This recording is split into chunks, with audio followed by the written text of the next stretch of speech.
विद्यार्थियों नमस्कार। मैं Vinod Garg, assistant professor political science, government college Dholpur.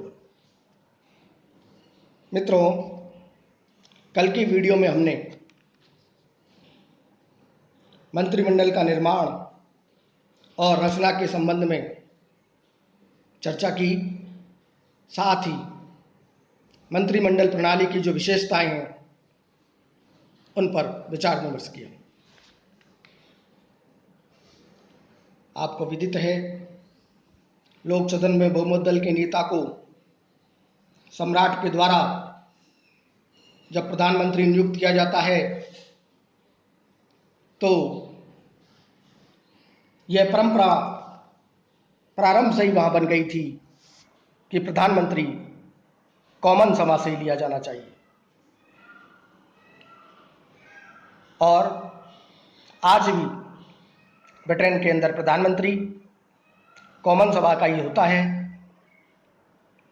प्रधानमंत्री अपनी इच्छा से मंत्रिमंडल का गठन करता है और इस संबंध में सम्राट का कोई नियंत्रण नहीं होता। कहने का तात्पर्य यह है, यह प्रधानमंत्री का विवेक है कि वे किसे अपनी मंत्रिमंडल में रखें और किसे नहीं। फिर भी वो जहाँ तक संभव है राजनीतिकों, विशेषज्ञों को और प्रादेशिक हितों के प्रतिनिधित्व को करने वाले मंत्रियों को अपने मंत्रिमंडल में शामिल करें। साथ ही लॉर्ड सभा से भी कुछ ऐसे विशेषज्ञ, विधिवेता, राजनीतिक व्यक्तियों की वो नियुक्ति करता है जो कि प्रधानमंत्री की नज़र में जनता के हितों को देखने वाले होते हैं। मंत्रिमंडल के निर्माण और रचना के संबंध में इस प्रकार की चर्चा हमने कल विस्तार से की और मंत्रिमंडल की विशेषताओं को बताया कि सम्राट मंत्रिमंडल की बैठकों से बाहर रहता है, मंत्रिमंडल की बैठकों में भाग नहीं लेता और राजा प्रधानमंत्री को नियुक्त करता है और प्रधानमंत्री के द्वारा ही नियुक्त मंत्रिमंडल को राजा अपना मंत्रिमंडल नियुक्त कर देता है। टीम भावना, टोली की भावना, इस पर भी हमने चर्चा की। मंत्रिमंडलीय शासन प्रणाली में गोपनीयता भी एक महत्वपूर्ण विशेषता को लिए हुए है और प्रधानमंत्री का नेतृत्व, चूंकि वह मंत्रिमंडल का नेता होता है, इसलिए समस्त मंत्रिमंडल का नेतृत्व करता है। राजनीतिक सजातीयता, कार्यपालिका और व्यवस्थापिका के बीच जो घनिष्ठ संबंध है तथा मंत्रिमंडल का लोक सदन के विघटन का जो अधिकार है उस पर भी हमने चर्चा की। मंत्रिमंडलीय उत्तरदायित्व के संबंध में हमने वैधानिक उत्तरदायित्व, अंतः मंत्रिमंडलीय उत्तरदायित्व, संसद के प्रति उसका उत्तरदायित्व, जिसे हम राजनीतिक उत्तरदायित्व की संज्ञा देते हैं, इस पर भी हमने विस्तार से विचार विमर्श किया। ध्यान देने योग्य बात यह है कि हमने संपूर्ण चर्चा में इस बात को स्पष्ट किया कि मंत्रिपरिषद का उत्तरदायित्व सामूहिक होता है और इस सामूहिक उत्तरदायित्व का बड़ा ही संवैधानिक महत्व है। मंत्रिमंडल के सदस्य सामूहिक रूप से साथ जिएंगे, साथ मरेंगे के सिद्धांत का अक्षर से पालन करते हैं। मित्रों, विद्यार्थियों, इस प्रकार की इस चर्चा के बाद, इस चर्चा की कड़ी में अब हम आज की वीडियो में मंत्रिमंडल के कार्य और शक्तियों पर प्रकाश डालते हैं। क्योंकि मंत्रिपरिषद इंग्लैंड की वास्तविक कार्यपालिका है और इसके हाथ में शासन की समस्त सत्ता निर्भर है, इसलिए इसकी महत्ता कम नहीं है और विद्वानों ने इसकी महत्ता के संबंध में विभिन्न प्रकार से स्पष्ट किया है। रैमजो मोर कहते हैं कि मंत्रिपरिषद राज्य रूपी जहाज का परिचालन चक्र है। इसी प्रकार की टिप्पणी मेरियट महोदय कहते हैं कि मंत्रिपरिषद वह धुरी है जिसके चारों ओर समस्त शासन तंत्र घूमता रहता है। लावेल महोदय भी कहते हैं कि मंत्रिपरिषद राजनीतिक मेहराब की आधारशिला है। मित्रों, विद्यार्थियों, इन कथनों से स्पष्ट है, रेमजो, म्योर, मेरियट और लावेल विद्वानों के कथनों से यह विदित होता है कि मंत्रिपरिषद वह धुरी है जिसके चारों ओर समस्त शासन तंत्र घूमता रहता है और सिद्धांत में मंत्रिपरिषद संसद की एक परामर्शदाती समिति मात्र है जिसका कार्य शासन के संबंध में राजा को सहायता और मंत्रणा देना है, सहायता देना है, परामर्श देना है। परंतु परंपराओं ने उसकी स्थिति में आमूल चूल परिवर्तन कर दिया है। इस बात से आप वाकिफ हैं। अब वास्तविक कार्यपालिका का रूप मंत्रिमंडल ने धारण कर लिया है और राजतंत्र के लोकतंत्रीकरण होने से सम्राट की शक्ति अब धीरे धीरे कम हो गई है, घटती गई है और मंत्रिपरिषद की बढ़ती गई है। अब मंत्रिपरिषद ही शासन के समस्त कार्यों को संपादित करती है, संपन्न करती है। मंत्रिमंडल सरकार की नीतियों का निर्धारण करती है, वैदेशिक संबंधों का संचालन करती है, संसद में विधेयक को पेश करती है, वार्षिक व्यय और आय का विवरण तैयार करती है। इस प्रकार शासन संबंधी सभी कार्य इसके द्वारा किए जाते हैं। मित्रों, विद्यार्थियों, इस प्रकार स्पष्ट है कि मंत्रिपरिषद के द्वारा विधि निर्माण संबंधी कार्य, कार्यपालिका संबंधी कार्य, वित्त संबंधी कार्य और न्याय संबंधी कार्यों को संपन्न किया जाता है। अब हम बारी बारी से इन सभी कार्यों का विश्लेषण करना चाहेंगे। सर्वप्रथम विधि निर्माण संबंधी जो कार्य है उसको स्पष्ट करते हुए हम बताना चाहेंगे कि यद्यपि सैद्धांतिक रूप से कानून बनाना संसद का कार्य है, फिर भी तथापि आजकल यह कार्य मंत्रिपरिषद द्वारा छीन लिया गया है। मित्रों, इस संबंध में लावेल महोदय ये कहना चाहते हैं कि यह कहना अतिशयोक्तिपूर्ण नहीं होगा कि वर्तमान समय में मंत्रिपरिषद ही संसद की मंत्रणा एवं सम्मति से विधि निर्माण का कार्य करती है। स्पष्ट है, यह अक्षर से सत्य है कि आजकल व्यवहार में विधायी मामलों में मंत्रिपरिषद संसद को संचालित और निर्देशित करती है। वह संसद का नेतृत्व भी करती है। मंत्रिपरिषद ही यह निश्चित करती है कि संसद की बैठक कब बुलाई जाए और कब उसे स्थगित किया जाए और कब उसे भंग किया जाए। मित्रों, मंत्रिपरिषद ही राजा का उद्घाटन भाषण तैयार करती है जिसमें आगामी सत्र के लिए सरकार की सामान्य नीति और उसके कार्यक्रमों की रूपरेखा तैयार की जाती है।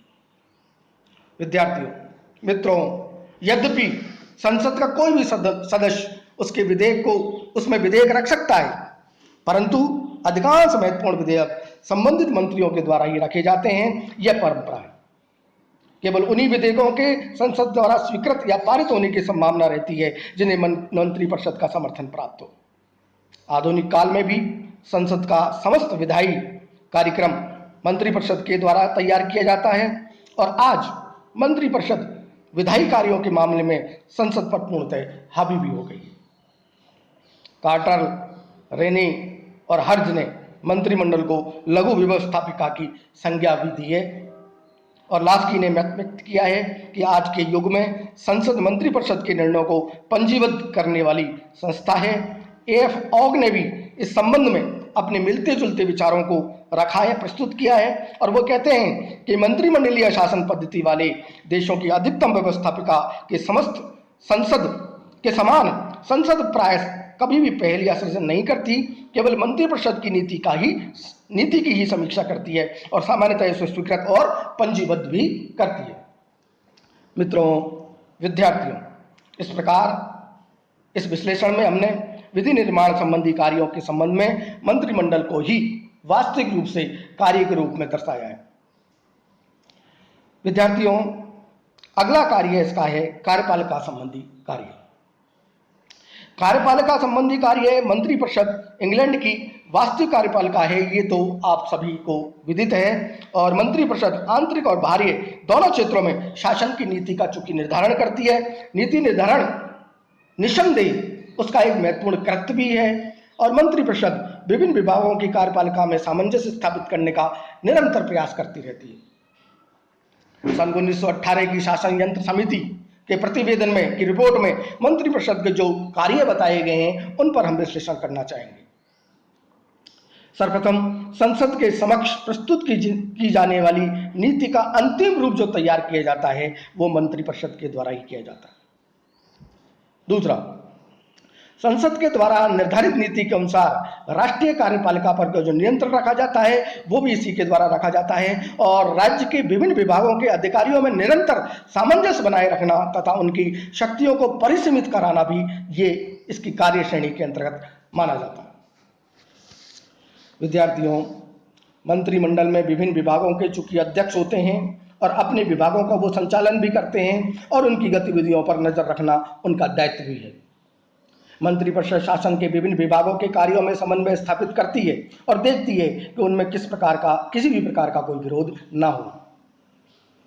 आधुनिक काल में प्रत्यायोजित विधि निर्माण के फलस्वरूप मंत्रिमंडल का कार्य क्षेत्र और अधिक बढ़ गया है।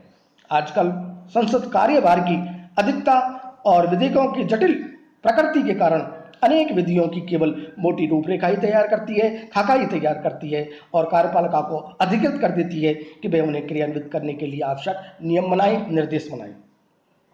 इस प्रदत्त अधिकार के कारण मंत्रिपरिषद की शक्ति में बहुत ज्यादा वृद्धि हमें देखने को मिलती है। विद्यार्थियों, कार्यपालिका संबंधी और विधि निर्माण संबंधी कार्य के बाद हम वित्त संबंधी जो कार्य है उस पर चर्चा करना चाहेंगे।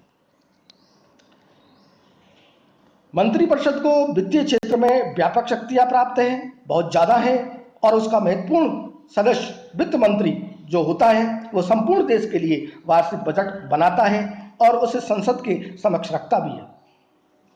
आगामी वर्ष में किस मद पर कितना व्यय होगा और इस व्यय के लिए क्या साधन अपनाए जाएंगे, क्या साधन जुटाए जाएंगे, कितना पैसा चाहिए, ये सभी तय करने का अधिकार उसका है। कौन से कर लगाए जाने हैं, कौन से टैक्स नहीं लगाए जाने हैं, पुराने करों को क्या समाप्त करना है अथवा पुराने करों में क्या वृद्धि करनी है और वर्तमान करों को क्या घटाना है अथवा बढ़ाना, ये सभी कार्य वित्त मंत्री के दायित्व के अंतर्गत माने जाते हैं। मित्रों, वित्तीय क्षेत्र में मंत्रिपरिषद को अन्य कार्य भी करने पड़ते हैं। ऋण लेने की व्यवस्था करना और यह निश्चित करना कि कौन सा व्यय संचित निधि में और कौन सा व्यय आकस्मिक निधि से खर्च किया जाना चाहिए, इस प्रकार के कार्यों को भी वित्त मंत्री के द्वारा संपन्न किया जाता है। इस प्रकार स्पष्ट है कि विधि निर्माण और कार्यपालिका और वित्त संबंधी कार्य इसके द्वारा संपन्न किए जाते हैं। मित्रों, विद्यार्थियों, इन तीनों कार्यों के अलावा अन्य महत्वपूर्ण कार्य, न्याय संबंधी कार्य भी इसी के द्वारा संपन्न किया जाता है। हालांकि अब वहां पर सुप्रीम कोर्ट का निर्माण कर दिया गया है, ब्रिटेन में सुप्रीम कोर्ट बन गया है, लेकिन फिर भी मंत्रिपरिषद कुछ न्याय संबंधी कार्य भी करती है और उसके एक सदस्य लॉर्ड चांसलर की मंत्रणा के अनुसार सम्राट प्रमुख न्यायालयों के न्यायाधीशों की नियुक्ति करता है। इस प्रकार गृह मंत्री के परामर्श से वह समाधान भी करता है। विद्यार्थियों, इस प्रकार स्पष्ट है, हमने स्पष्ट किया कि मंत्रिपरिषद का कार्यक्षेत्र बहुत अधिक व्यापक है, विस्तृत है। विधायी संबंधी कार्य, कार्यपालिका संबंधी कार्य, वित्तीय संबंधी सभी क्षेत्रों में उसे महान शक्तियां प्राप्त है और देश के समूचे प्रशासन पर उसका नियंत्रण और कंट्रोल बना रहता है। लावल महोदय कहते हैं कि मंत्रिपरिषद की केंद्रीय स्थिति का सही वर्णन करने के लिए चक्रों के भीतर चक्र की उपमा दी जानी चाहिए और उसके अनुसार सरकार का शासन यंत्र चक्रों के भीतर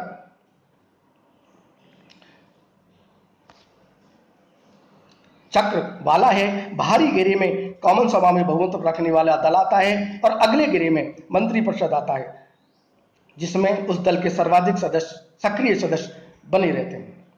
विद्यार्थियों, कार्यपालिका तथा व्यवस्थापिका के गहरे संबंध को देखते हुए बेजेट महोदय स्पष्ट करना चाहते हैं कि मंत्रिपरिषद वह कड़ी अथवा कब्जा है जो कार्यपालिका और व्यवस्थापिका के विभागों को जोड़ता है। इस प्रकार मित्रों, विद्यार्थियों, आज की वीडियो में हमने पुराना जो हमारे मंत्रिमंडल की जो विशेषता है उस पर हमने पुनरावलोकन किया, मंत्रिमंडल का निर्माण और रचना को पुनः जाना और आज का जो महत्वपूर्ण बिंदु है, मंत्रिमंडल की कार्य और शक्तियाँ, उसको हमने विस्तार से समझा। अगली वीडियो में हम मंत्रिमंडल का जो रूप है, चाहे वो साझा मंत्रिमंडल के रूप में है या युद्ध मंत्रिमंडल के रूप में है या आंतरिक मंत्रिमंडल के रूप में अथवा छाया मंत्रिमंडल के रूप में है, इनको विस्तार से हम समझने का प्रयास करेंगे। तब तक के लिए धन्यवाद।